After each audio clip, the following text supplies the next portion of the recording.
Today, you're going to learn from a mindful, holistic coach and therapist who specializes in healing trauma and anxiety. She's also a MedCircle member. Her name is Susanne McCallister, and she'll be joining us here in just a little bit. And we're going to focus on how we compare spirituality with mental health to cope with and heal whatever it is that we're going through. Now, let's welcome Susanne to the show. Susanne, hello, and welcome to MedCircle's YouTube channel. Hello, Kyle. Thank you so much for having me and for giving me the opportunity to speak here. I love MedCircle. I've been a member for a long time. I said at the top of this video that you're a holistic coach and therapist that specializes in healing trauma and anxiety. What does it mean to be a mindful, holistic coach? Well, I feel, I think one of the big things that I think is missing is the mind-body-spirited connection. And I'm not talking about religion. I'm talking about the basis of humanity, where we might or might not believe in something bigger, that we're here for a purpose. And I feel because we've lost that often, just the connection to others, the connection to higher self, that brings along with it the anxiety epidemic that I see in my clinic, that I see everywhere. Yeah. So holistic comes from this. So I had like a near-death experience when I was 17. So my life completely changed after this. And mindful really brings back to be present in the here and now, because with anxiety, it happens in the past, it happens in the future. But when we bring ourselves back to the here and now, that does help. There's been no shortage of conversations on MedCircle of us talking about mindfulness. Okay, I can't even do an interview anymore without the person I'm interviewing going, now have we talked about mindfulness? But what I'm really excited to dive into is the spiritual part of this, because a lot of people, Suzanne, are going to say, no, no, no, don't bring in spirituality into my mental health. I don't want to even address it. I don't want to get into it. I have a bad association with it. What is your response to the people who say that? Well, me and a lot of people have problems with religion, churches, institutions, which has nothing to do with spirituality, really. A lot of my patients have anxiety, trauma, but they also have addiction. And so I'm quite familiar with the 12 steps and AA. And the basis is that at some stage we're surrender to a higher self and think, well, we can't do this on our own anymore. But that also doesn't mean that we give our power over. We just open ourselves up to connect to a higher power and what there is. Yeah, I think a lot of people want to they go, well, I haven't had a near death experience when I was 17, so I'm not going to have the spiritual awakening that Suzanne speaks about. Or I don't have I wasn't outside at midnight and the sky opened up and the stars talked to me and I felt connected to the universe, so I'm not having a spiritual experience. Without going too far off on a tangent, I think I consider myself spiritual in some of the definitions you provided. And I really think where it came from, though, is education. Because when you start to look at concepts like mindfulness, when you start to look within, when you start to ponder what is the soul, and for me, I read books on these types of topics, it starts to develop a more informed sense of spirituality that I think for some people works a lot better, because they feel like they're getting educated on something while exploring this other part of them. Yeah. So I encourage anybody who's listening to this and thinking, I'm really good at exercise, I'm really good at diet, I'm really good at having my support system, but I don't know if I'm really got the spiritualness down. Sometimes it's just a good book that you got to read and that will spark. Yeah, it's definitely not sitting on a mountain by yourself in a cave in the Himalayas and waiting for Yeah. enlightenment. Actually, it's really funny because when you say spiritual awakening, so I used to travel through all these power places in the world, and I went to Sedona and sat on the mountain at this spiritual place, and I was thinking, this is really ridiculous. And at some stage, I downloaded this book that just came to me, where I felt really strongly connected, and I thought, here you are, and it's really on the inside, right? We travel to all places, we look on the outside, we look everywhere. We try and find a guru. We look at the next self-help book. We like do all the things to try and fill this hole in our cells, right? This big black void that we buffer, where we like throw in, you know, alcohol, where we throw in food, where we throw in Netflix, where we throw in all the things. Yeah, and sometimes I throw in all three at the same time, by the way. Alcohol, me food, as well, and and more. And busyness, like busyness is a big one, right? Like we can't be sitting there not doing anything. And like the thing that my clients, you know, like the whole like sit with your feelings. Oh my God, I hate that too. Nobody likes that, right? Right. And the whole thing about what am I going to do? Like it hurts. I don't want it. Like how do I even do that? Because the whole mindfulness movement is like, no, we're not just sitting there and mindfully, you know, eating the grape, but we're trying to get back in our bodies. And that's actually the technique that's really good to sit with our pain. But yeah, I don't like that either. It's like having a cold shower. Like who really likes that, right? Yeah. Yeah, or like a cold plunge. Everyone's cold plunging. I can't wait for my cold plunge, but we're people are looking forward to what they feel like afterwards, you know? Yes, that's it. That's with everything, isn't it? Like when I Yeah. see like the people that are running, I don't think they look happy while they're running. They just look happy while afterwards they're like, yes, I did this thing. And like, yes, I feel really good. And that's the same when we try and be mindful and sit with our feelings and try to connect to spirituality. But I do feel like we all kind of know that we're a soul. We're not just like here to have this short little life and then we're gone and then that's it. Yeah. I got so many questions on this, the spirituality component. Let's tie it into how you treat trauma and how you treat anxiety.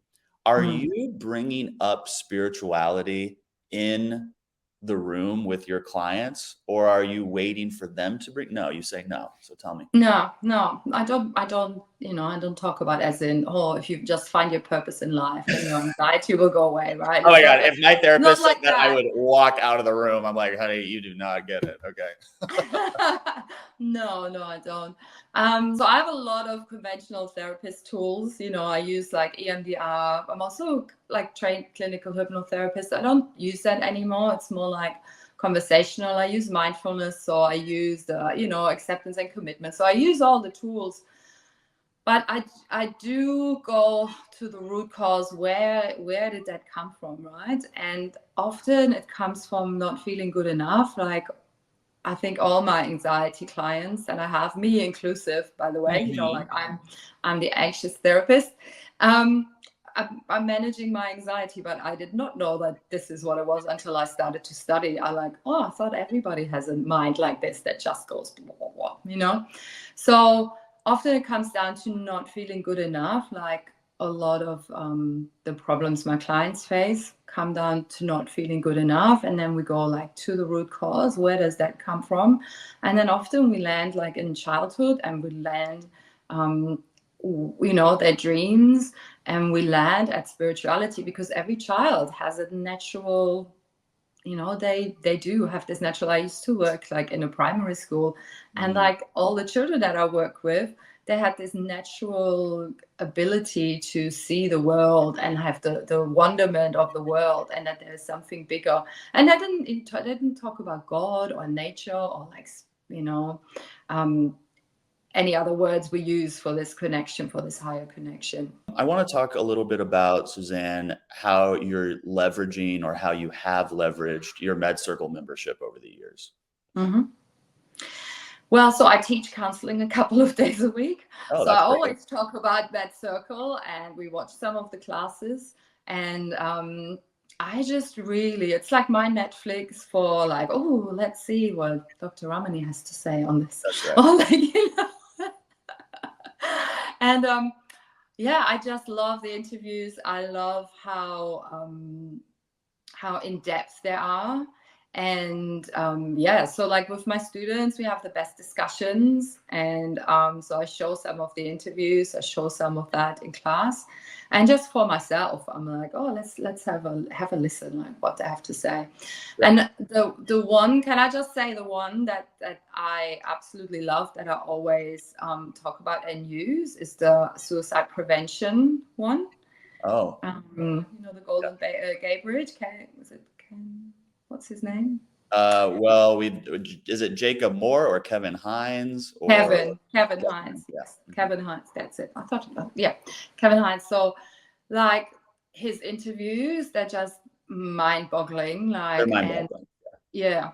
And to the students, like, because I like, part of it is of course where I teach suicide prevention. So I always pull that up. And and you have a real gift to interview. Oh, thank you. Yeah. For people who don't know what we're talking about, Kevin Hines is a gentleman I interviewed, one of the first interviews we did on MedCircle. So this was 5-6 years ago, probably. And he struggled with suicidal ideation, was diagnosed bipolar, and he jumped off the Golden Gate Bridge and survived that jump in a very remarkable way.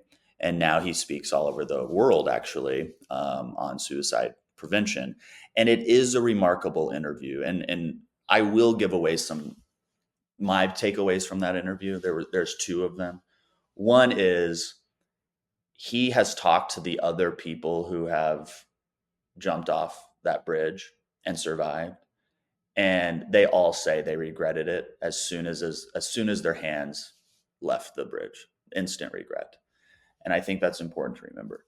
And 2, he said, he was taking the bus to the bridge to do this. And he said, and he's crying, if anyone would have asked me, do you need help? Can I help you? He said, I would have said yes. I would have said, yeah, I need help. I need to go to the hospital. And no one did. And it's because when we see someone crying on the bus, we're probably like, okay, let's give them their space, And maybe sometimes that is the right choice, but I always think it's an okay choice to go up to somebody and go, do you need help? Can I help you? And especially if we know the person. So those are just 2 great things that have stuck with me from that interview. Of course, if you are a MedCircle member, you can watch that interview in its entirety at medcircle.com or on the MedCircle app. Thank you, Susanne. It was a pleasure to have you on the YouTube channel. It's wonderful to have you part of our MedCircle community. And of course, I'll see you in our community. We have a newly revamped community coming on May 20th for MedCircle members who are watching. Or if you would like to get notified of that as a non-member, just go ahead and go to medcircle.com and join our email list. We'll keep you updated that way. Susanne, thank you again. Thank you so much. Really grateful to be here. If you or a loved one is struggling with major depressive disorder, I have a workshop with clinical psychologist Dr. Ramani on how to take steps towards recovery. I also have a series on treating bipolar disorder with Dr. Dom. I want to show you both of these. Take a look at both of these previews. So what the research suggests clearly, and there's a strong evidence base for this, is that the optimal treatment for depression is therapy and at times medication. Why do I say at times? Where the research is most convincing is where medication is useful, is at the moderate to severe levels of depression. There, medication is quite necessary. At the milder levels of depression, the research is a little less conclusive, but definitely we know antidepressants work. It may not be the first antidepressant you're put on. What's challenging with antidepressants is they take a minute. They can take as long for 6 to 9 weeks to kick in. So this person is already not feeling motivated. We know, for example, people who who are depressed have struggled with medication adherence, right? So it's just even to set the alarms and get motivated to take the pill every day, that doesn't seem to be doing it.